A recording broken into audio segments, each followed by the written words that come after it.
Hello, everyone. So I used to work at the shop for quite a long time, but now I'm a teacher. And I was thinking about things that I've learned in my teaching journey that kind of relate to what we do as spaycasters.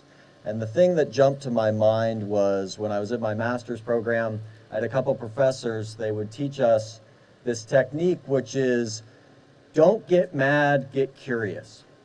And what that is say you're in the classroom and you got a lesson, and you've just got this student that's doing everything they can to not learn the lesson that you're trying to teach them. Your initial reaction is probably going to be frustration because you got a bunch of things on your mind as a teacher, you're busy.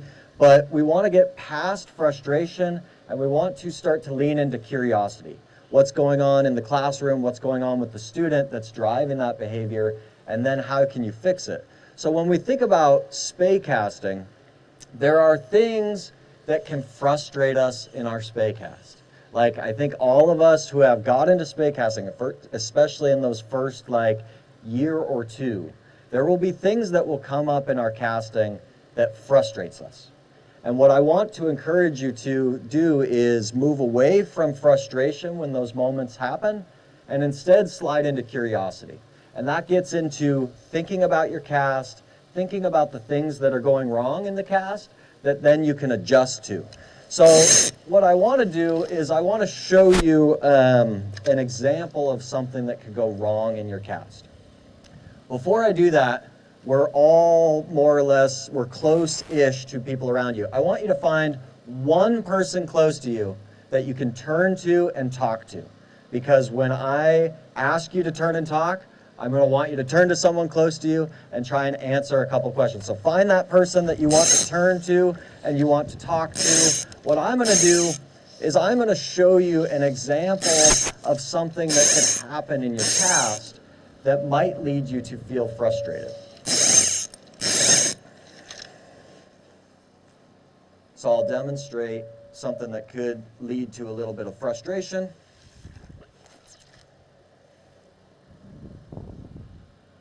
Maybe I'll do that one more time. And try and get maybe a worse result. That was a better demonstration. Turn to people next to you. What's the thing that might frustrate me in that cast? Talk with people around you. What's the thing that might frustrate a person in that cast? Talk with people around you. I see no talking. What might frustrate me in that cast? I'll do it again. Anything might frustrate me? Anything might frustrate me? Anybody? Any frustrations there? What do you think? My fly bounced back, and it didn't fully turn over either. So as the line was coming out, it was kind of flailing out there. That's kind of a better demonstration of it too. And if you're listening to my cast, you'll also hear something. You'll hear this whipping sound as the line is coming to the side of me. So what those two things tell me, number one, my line is not coming out and I'm hearing a whipping noise. Turn to someone close to you again. If my line's not turning over and I hear a whipping noise, what's the problem in my cast that's causing that frustration? Talk with people around you. What's the problem? What's the problem? Too much power. Any other problems? Any other problems? Nobody? Nobody? What's happening is I'm blowing my anchor. My anchor is pulling right out of the water. And when you have a blown anchor, you'll recognize it really quickly because you'll hear that whipping noise right to the side of you. So if you're paying attention and you hear this whip, right? You probably heard it on that one. That's the anchor coming completely out of the water. And what that will lead to over time is as you're fishing, it could take a lot of different forms, but ultimately, instead of that power coming out in your cast, it's coming straight behind me. And it's getting close to the audience here. What we want to do is we want to keep that power in the water, right? So that ultimately we can take the power that's behind us and translate it into energy that will come out in front of us. So if I'm on the water and I'm having this issue, right? I'm hearing that whipping noise. The fly line may or may not turn over. and how it turns over might be more or less pretty. What I probably would feel at first is a little bit of frustration, especially if that cast is not coming out pretty, right? Like we want to cast pretty when we're on the water. We want to cover water in a way that looks good. So instead of feeling frustrated when this happens, we want to bend towards curiosity. We want to start to ask ourselves, what was I doing in the cast that caused that anchor to come out of the water? So when we set up a spey cast, we are putting the line in front of us right here. Then we have a stroke that puts the line behind us right here. And then we have a stroke that puts the line in front of us towards where we want to cover. This stroke where we come back, depending on how high my rod is off the water, is it up here? Is it down here? And then depending on how quickly am I pulling that line to the side of me? Am I pulling it really fast? Am I pulling it too slow? That will determine if your anchor is in the water where it should be or if it's ripping out to the side of you. So if you hear that whipping noise, you're on the water, you're fishing, you're thinking about where the fish is going to be, and you hear that, what you should do on the next cast is you should play with one of two variables, right? If you think about these variables that are going on, speed and height.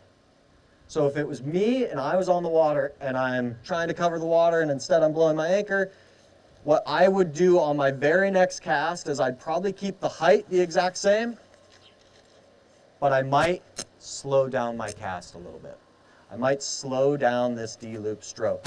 So if I do everything the exact same, but my D-loop stroke is a little bit slower, you'll see that the cast comes out much cleaner, right? And we're not getting that blown anchor. We're not losing the energy of our cast. So that would be thing number one that might frustrate us. The thing two that I was thinking about that can lead to frustration, I have tried for like the last 3 weeks to practice this frustrating thing in my own cast, and I, for the life of me, cannot get the frustrating thing to happen on a consistent basis. So I'll have to just describe it to you. But I think if any of us have been spey casting for more than a few days, what we've probably noticed is sometimes when we're casting, instead of our line coming out in a nice loop, that loop catches itself, or our fly wraps around and it grabs our line, and we've got either our fly is going to be foul hooked or messed up in some way, or we created a wind knot, or any circumstance where we have caused our loop to collide into itself in midair. You can see I have a really tough time actually getting it to happen. But when that happens, there are a number of things, like I think personally I would be frustrated, especially if I've got a few days to fish and I'm consistently out on the water and I'm consistently getting that loop to collide into itself, when really what I want to be doing is I want to be enjoying my time on the water. So if that collision loop happens to you, again, pause. Don't think in terms of being mad or maybe I'll just power through it. Instead, try to get curious. What are the things going on in how you set up your cast and execute your cast that are causing that issue to happen? And when we think about any time when our line is colliding with itself, there are a couple causes for that. And I watched Chris King earlier and he mentioned a few of them. Probably the most common is you have broken the 180-degree rule. So when I create a D-loop behind me, it's coming back on a plane, and I want to follow that plane in a perfect line straight opposite of it. And that's really important. Like for anyone who started with a single hand cast, our single hand casts follow that 180-degree plane. But if we start to mess with that plane, things start to get really, really wonky, right? So if you find that you're having a collision loop, the next thing I would do is I would pay very close attention to my D-loop. I'd be looking at my D-loop. I would be seeing what angle is my D-loop coming to the side of my body. Is it coming straight behind me? And if it's coming behind me, I'm probably going to want to aim a little bit further up than at a quarter down, right? Because the loop is straight behind me. But if the loop is out in the river over here, then I can cast at a further downstream angle, right? So if I come and the loop's off to the side of me, That sets up perfectly to help me cover this water in a down and across fashion. The other thing that might happen is when we do a D-loop stroke, we're creating, if we looked at this from a straight down view, we would see a straight line with our rod tip and our D-loop right behind it. And when we go forward, we want to do another straight line. But we want those two lines to be parallel to each other. That's what we call train tracks. We don't want those lines to crisscross each other. We don't want to start a line that looks like this and then another line that cuts across it, right? Because given enough time in the air, those two tracks will meet each other. They'll collide with each other. So we want to avoid that. The other thing that I have seen cause collision loops, and I had a friend that this happened a lot to, and I'd see it in their casting, and I'd just kind of look at it, and I'd be like, man, I just can't tell what's going wrong with the cast, because it seems like they're doing the 180-degree rule. It seems like their train tracks are fine, but what was going on is the way they were setting up their cast was a little bit underpowered, and it left their anchor right here in front of them as opposed to up here. And so when they executed their cast, they were pulling right on top of their anchor. So ultimately that fly was looping around and catching their line. And for them, it would do it 1 out of every 3 casts. And they were frustrated, right? Because 1 out of 3 casts is not coming out the way that they want.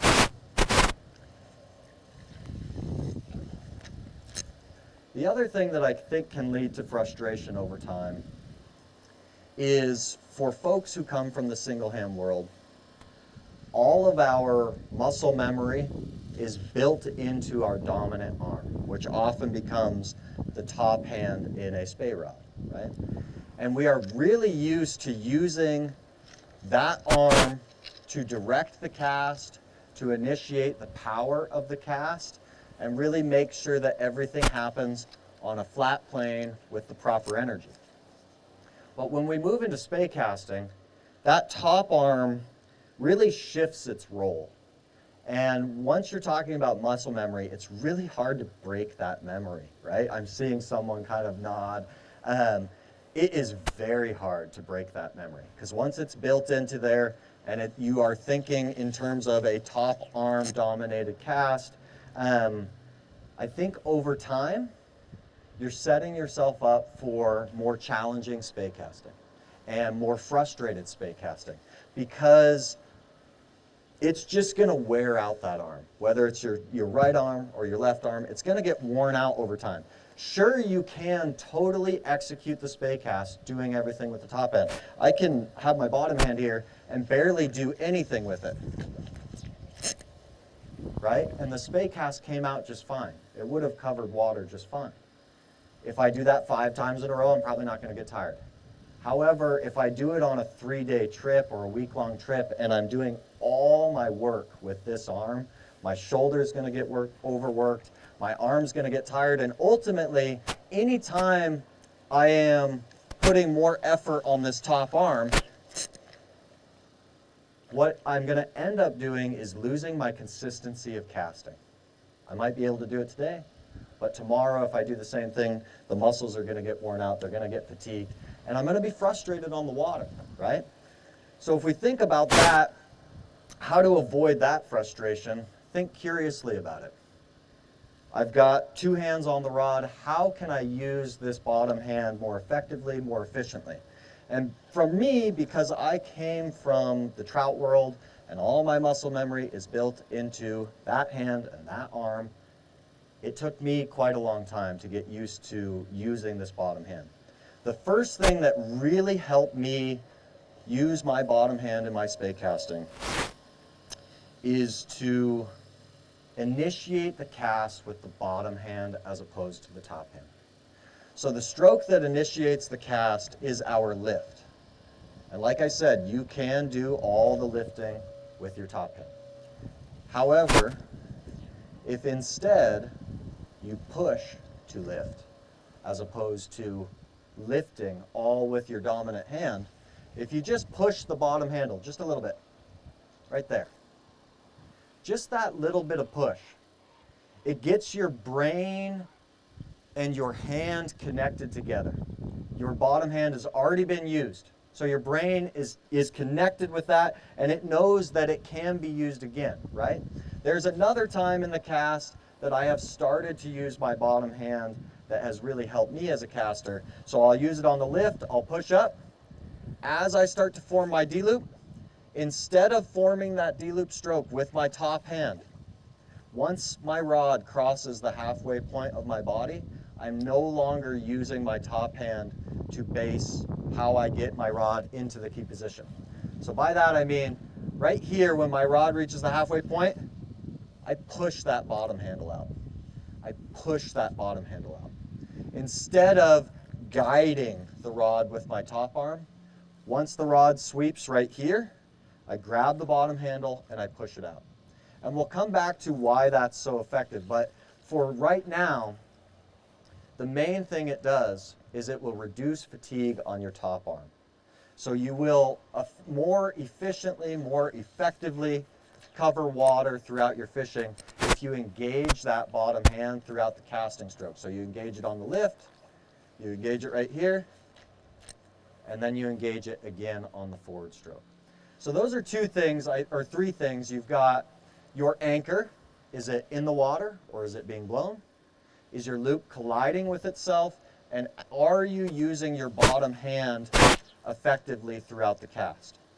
The other thing I want to talk about is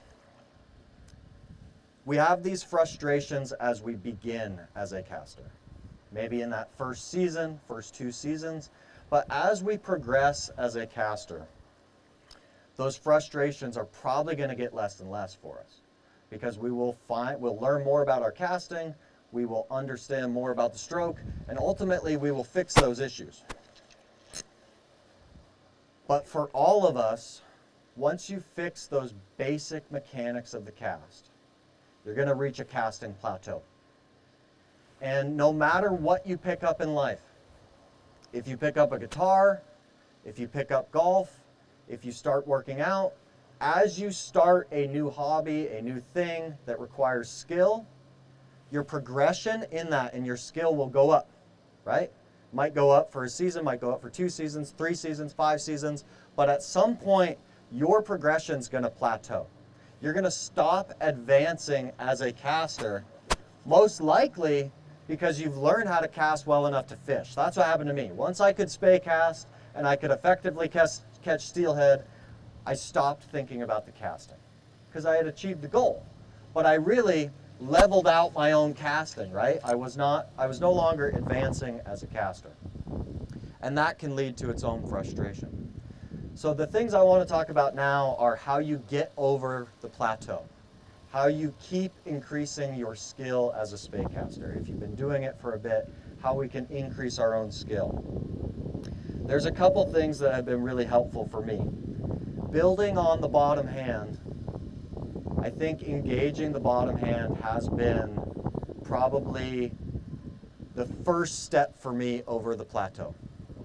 And where I am engaging it is really important. For me, once I got to pulling through my casting stroke, as opposed to pushing through it, what I noticed is that I was getting the same amount of distance, but with much less effort. So I was more efficiently using the rod, because when you look at most rods, the power of the rod is right here. It's not in here. And when we are pushing through the casting stroke, this is the part of the rod we're accessing, right here. When we are pulling through the casting stroke, we start to access this part of the rod. And you'll notice that, particularly if you have a rod that's properly loaded or one that has a little bend to it, that very first time when you get the key position and you pull through the casting stroke, you will notice right away. You'll feel it. You'll be like, whoa, I felt a new part of the rod. That's because you were tapping into the reserve power that's built into these things.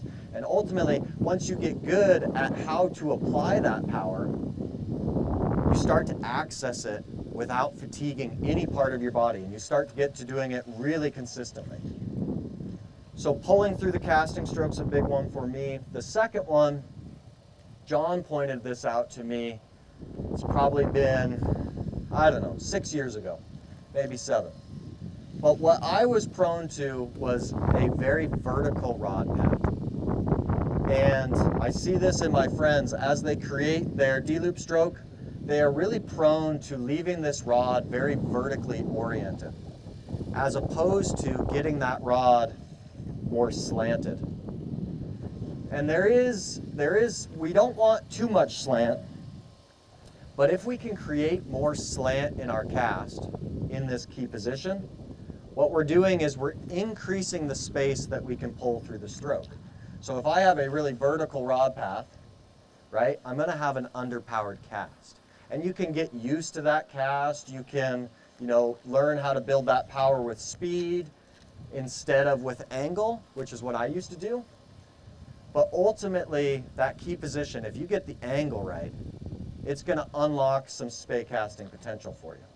If you can get that angle much more steep, and then when you pull through the stroke, you are pulling down into your body as opposed to just backwards, but pulling down into my body, it will start to access the power of the rod and do it in a way where you ultimately have to do a lot less effort, right? You're starting the rod is starting to do the work for you. So that has been a big one for me. The other thing, Chris King talked a bit about this as well, is creating a V-loop versus a D-loop. Talk with people around you. What's the difference between a V-loop and a D-loop? Talk with people around you. What is the difference between a D-loop and a V-loop? Take a little time to talk. It's okay. We can get to know each other. Difference between a D-loop and a V-loop. Seeing some angles. I'm seeing some signs, some symbols. Good, good. Okay.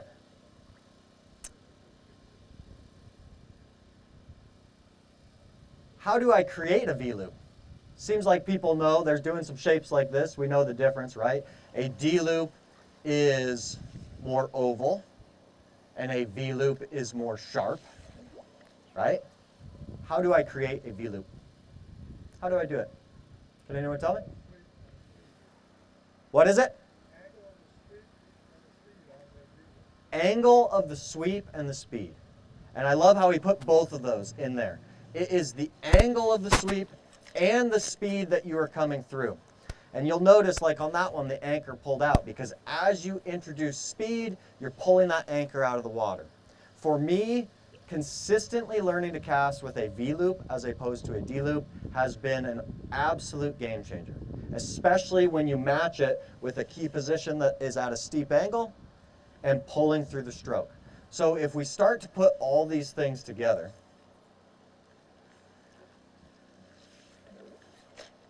right, we are going to see that that forward cast is going to have a lot more energy to it. And ultimately what that will help you do is we might all be able to cast nice and easy on a bluebird day like this with no wind, but as the wind comes up, more wide loops do not cut through wind with the same efficiency. So we want to find a way to close that loop, right? The V-loop is a big way that you create that efficient front loop that has more wind cutting ability, can turn over heavier sink tips, can turn over larger flies. And as we do that, you'll notice even on that last one, the anchor pulled out a little bit.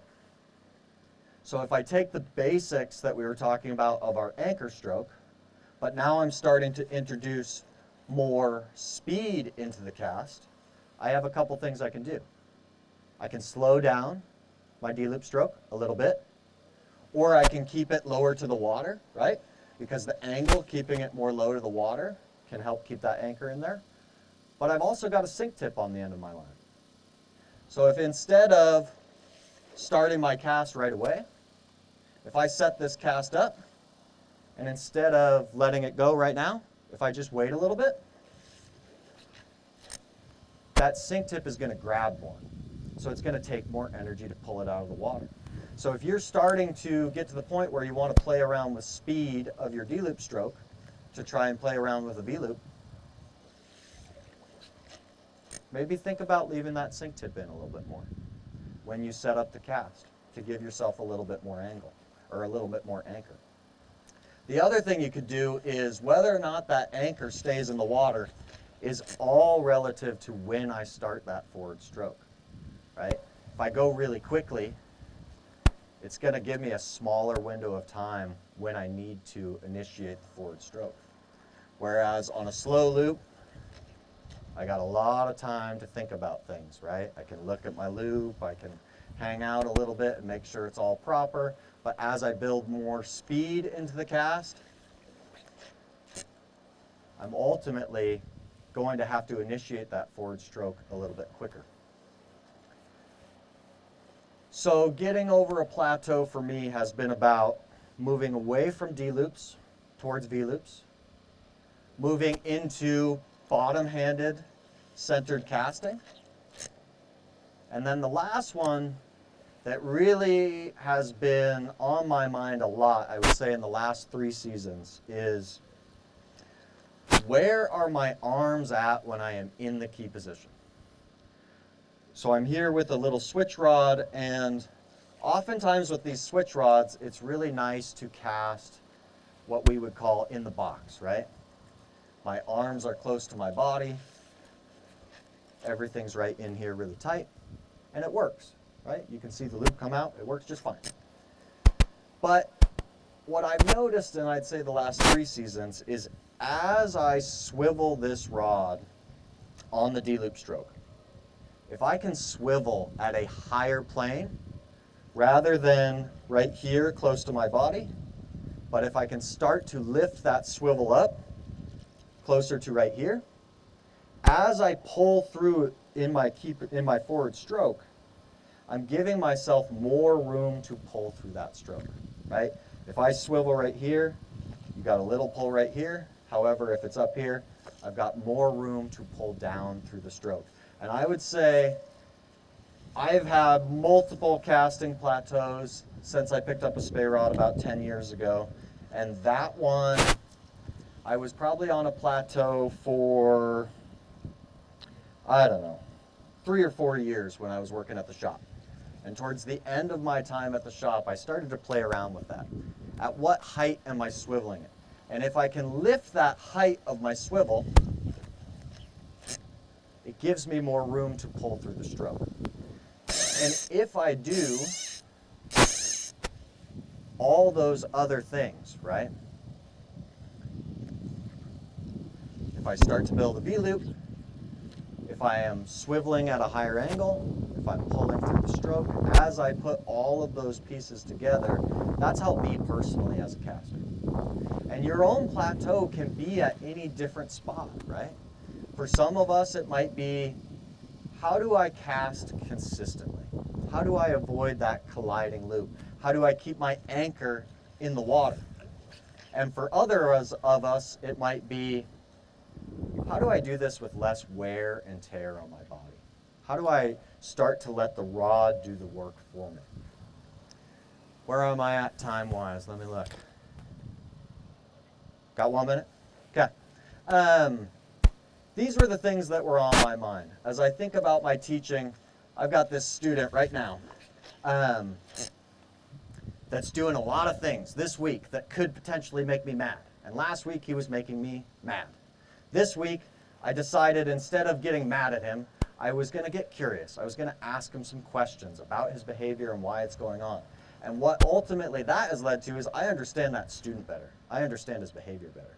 When you get those frustrating things in your cast, if we're going to be out here and we're just going to be mad about that blown anchor, we're never going to understand the root causes of that issue, right? So we got to get curious about it. We got to ask questions. We got to think about that casting stroke. And ultimately, if you introduce curiosity into your casting, ask yourself why that happened. You'll ultimately have, I would say, more efficient casting that's going to put less wear and tear on your body. You'll have more effective fishing where you're covering water better. And ultimately, you're just going to enjoy your time on the water more. So thank you all very much. I appreciate it.